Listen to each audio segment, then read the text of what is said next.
Hi, I'm Hadley Malcolm with USA Today. I'm joined by Donna Leinwand Leger, the reporter behind our Dark Web series. Today's story looks at how incredibly easy it is for criminals and hackers to post your financial information for sale on underground websites. Donna, talk to me about how they are able to do this and what these Carter forums are. Okay, so this actually starts the second you swipe your credit card through a point-of-sale system at any kind of retail store or a restaurant, or even if you use it online. So there are criminal gangs mostly operating out of Russia and Eastern Europe who have malicious software. They use that software to infiltrate computer systems in these different retail stores. And when you swipe your card, it captures that information. The card never even has to leave your hand for them to get their hands on your data. So once they have the data, what are they doing with it? Where does it go?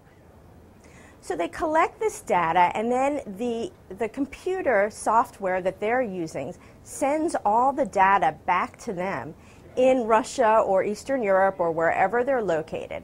They look through that data, they put it together. So now they've got your credit card number, the expiration date, even the number that's on the back of your card, that verification number that lets them use the credit card online. They compile all that data into bundles, and then they test it to see that the credit cards are valid, and then they put them for sale on secret underground websites. How much does this information sell for? And who is buying it, and what happens to it, once they have it? So the prices for the credit card data varies. There are a couple of factors. One is supply. When there's a ton of credit card numbers for sale, obviously the price is going to be lower, just like anything else. It's availability. Also, freshness is a factor. So the second you find out your credit card has been used in a fraudulent way, you're going to cancel it. You're going to call your bank and cancel your credit card. So the cyber criminals know they only have perhaps 1 month of your billing cycle to use your credit card to go on a shopping spree.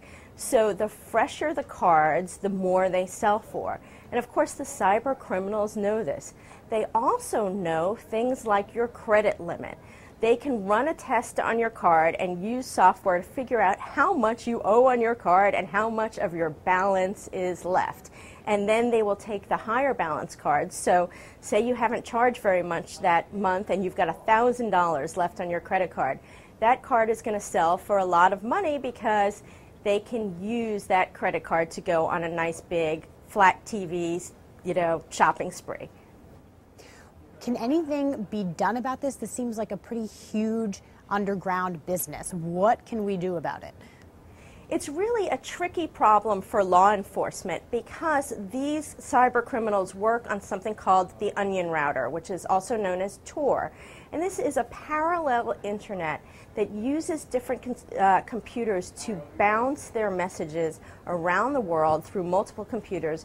So law enforcement can't tell where the cyber criminal is. They can't tell where a message originates or where it ends.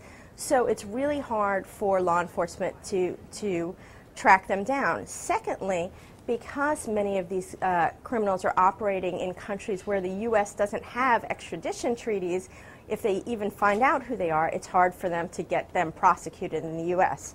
So then it comes down to the consumer. And then what do you say the consumer does? Consumers have a lot of ways that they can protect themselves. The first thing that they can do is set up an alert on their credit card so that if anyone charges anything, they'll get an email message. So you know that if you get a charge and you're home asleep in bed, that you didn't charge anything. So you can call your credit card company right away and cancel your card. One of the things that the cyber criminals do is they run a test. They will take 10,000 cards at a time and charge a really small amount, sometimes say the price of a cup of coffee at Starbucks, so it doesn't raise any flags to the banks. But that's how they see if your card is valid and if it works. But if you see that charge and you know you didn't make it, you can call your bank and cancel the card right away. Thanks so much, Donna, for joining us. And you can look for more on this series at usatoday.com.